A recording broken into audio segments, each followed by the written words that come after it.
you ready for the vinyl countdown?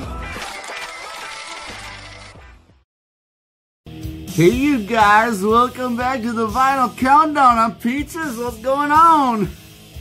Man, we got a super special episode today. I got a couple of things I want to talk about. That's right, sporting some shades today, because that's how I'm feeling, like cool and low down, you know what I'm saying? Couple of things I want to talk about today. Actually 3, okay? First, just in case you guys were needing a little bit of 80s fashion advice, I wanted to go over a little thing with high top shoes. First of all.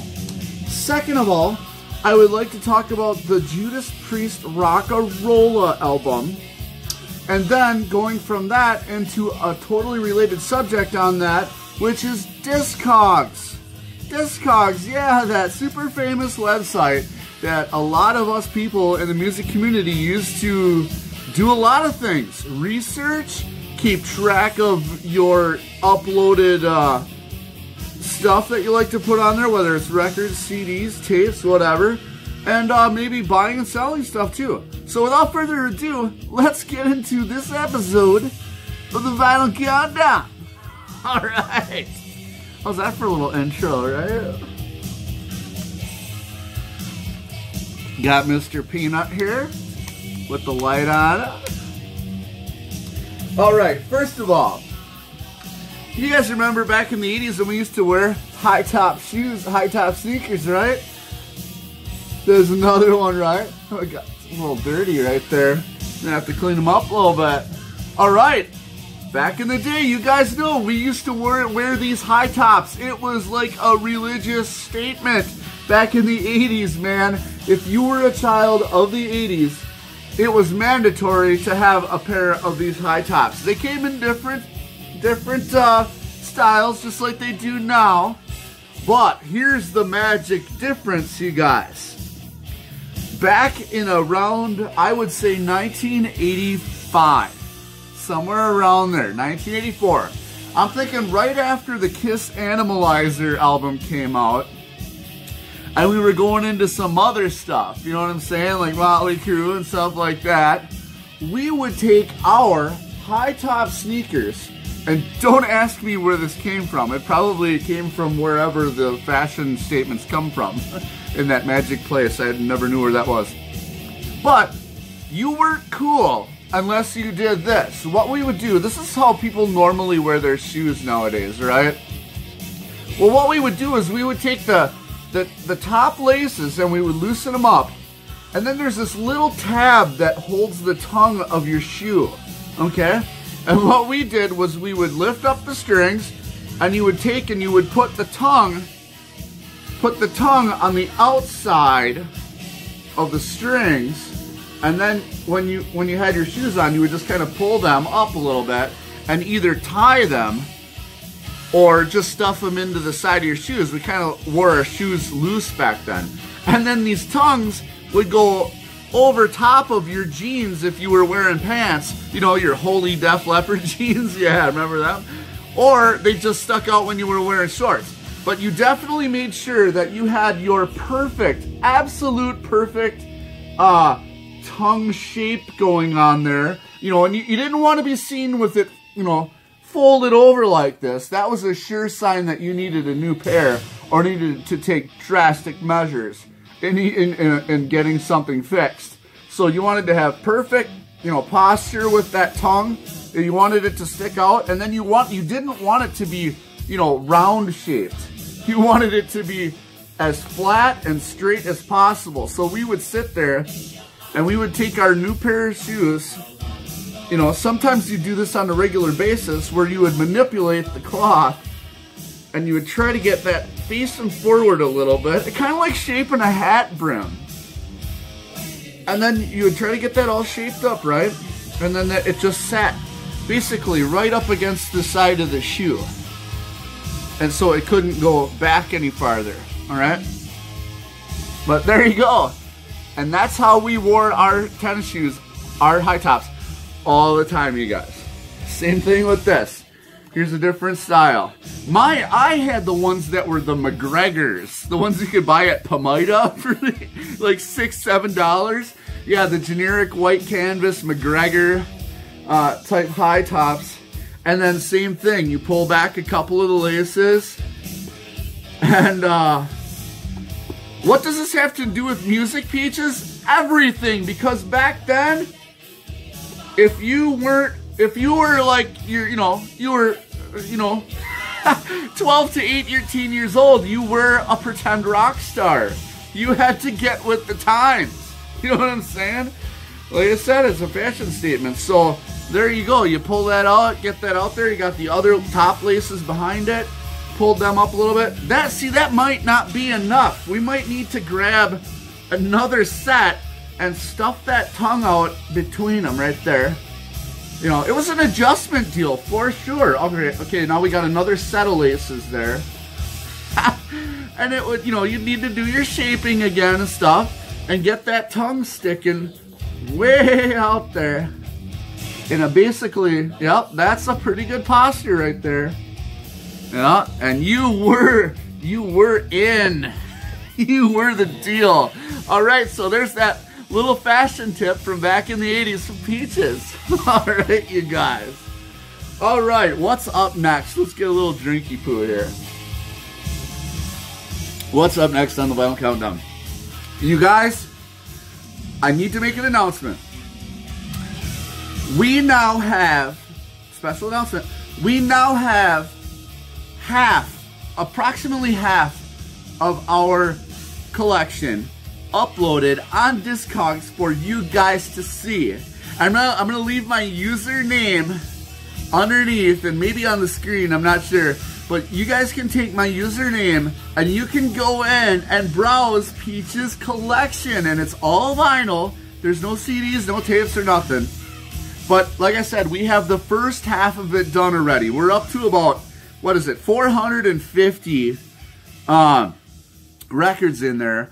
And the first half of it is actually all the newer stuff and all of the metal. So all of the 80s metal is in there, guys. So you can go down, grab my username, go in there and friend me on Discogs, and you guys can browse through and see exactly what Peaches has in his collection. Now, we've been tackling this, you guys, for approximately the last week, okay? More drink here. We've been tackling this for approximately the last week. Like I said, we're about 450 records in there right now. And I am telling you, this has been an absolute nightmare, okay? Some of the records are super easy to get up there. You go and you read the spine on the record or whatever, and you read the side, and you can say the number right into your phone.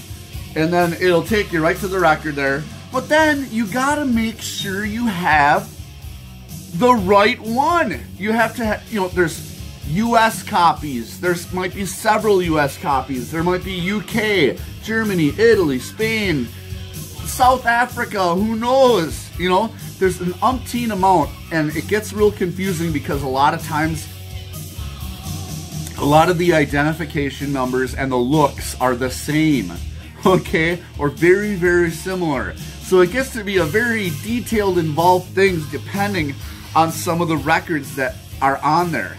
And then you run into a spot where there are records that nobody has uploaded any information on, and I'll get to that, all right? But I'm telling you, through going through all of this stuff, I am super happy to tell you guys that I am 99.8% sure that I am in possession of an actual first pressing of Judas Priest Rock-a-Rolla.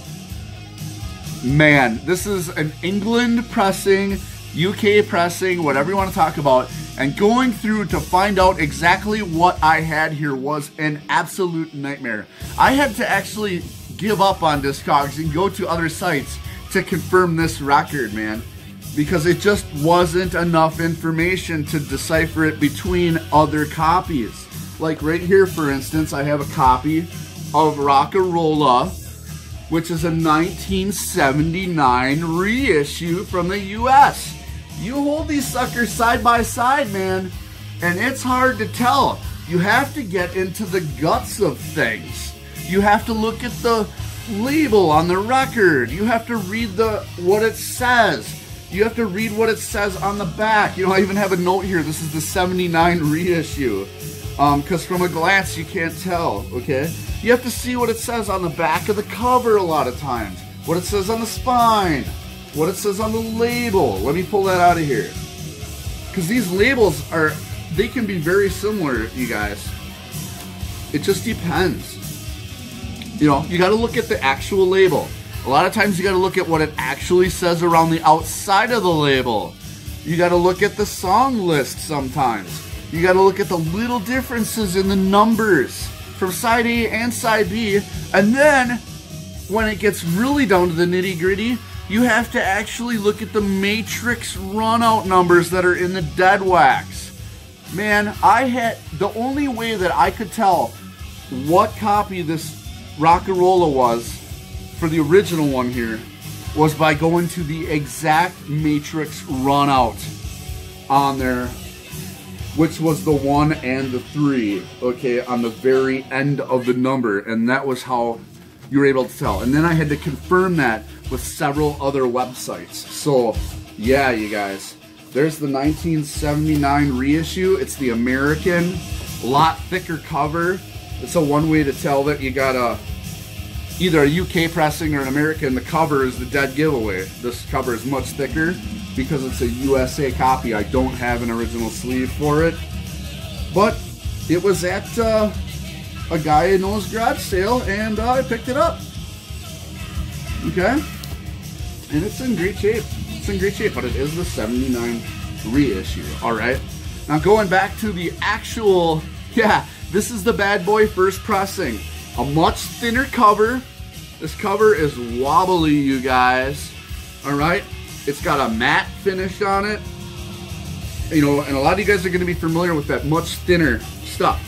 But yeah, I had to read this part on the back, and then you had to look at the credits from some guy right there, you know, and then read, you know, the record company, and then what it says in the credits on the back here. And then you had to look at the spine. And we got in there, man, and it's because there are other issues that have that Gull records on it, man, and I'm telling you, actually, this first pressing is actually pretty thick vinyl compared to some of them. But there's a look at the original Rock-A-Rolla cover, or label, I mean. You guys can see that. I don't know if it's getting blurry on you. And the other side looks the same,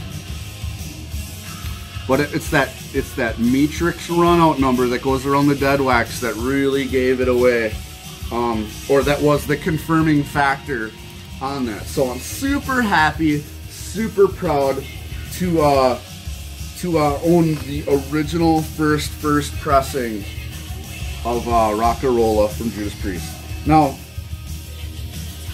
I don't know if some of you guys remember this, but they had an alternative cover for this album as well, and I'll show you that here. Let me just see if I can slip this back in there. I'm trying to care for it as much as I possibly can. I just cleaned it too.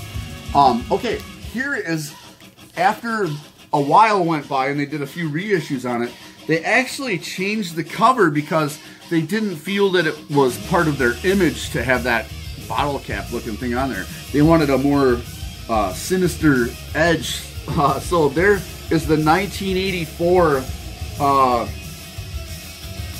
reissue and complete redesign on the Judas Priest. And this is a 1984 US reissue. Okay. And that was the Angel of Retribution, or whatever they want to call it. And there's a completely redesigned back of the cover as well. All right, from 1984. In some places you'll probably see it say 1985 as well. All right. Super happy about this. All right, now like I told you guys, going into Discogs there and uploading some of this stuff was Some were really easy, some were really hard, and some were just kind of in between. It just took a little bit to get them in there. But I am glad we are at least halfway done, because it's an undertaking that's crazy. There's another aspect that I also wanted to kind of talk about that I'm so happy to know that, I don't know, how do I explain this? That I feel super fortunate that I was actually able to submit a few things from my collection that there weren't any information on in Discogs. And I don't know, man, it just gave me this great feeling inside to know that I could actually contribute this tiny grain of sand to Discogs and basically kind of show them something that I had that nobody had uploaded in there yet. All right, this is one I pulled out yesterday, but I said I was going to save it for this video. And I just recently showed this one to you guys. And this is Tesla's Modern Day Cowboy, original 12-inch promo on vinyl. There were absolutely, there was a title for it, but there were no photographs and nothing for sale from what I could find. So I actually went into Discogs and uploaded the photos of this cover into Discogs so that they would have a picture of it to look at, all right?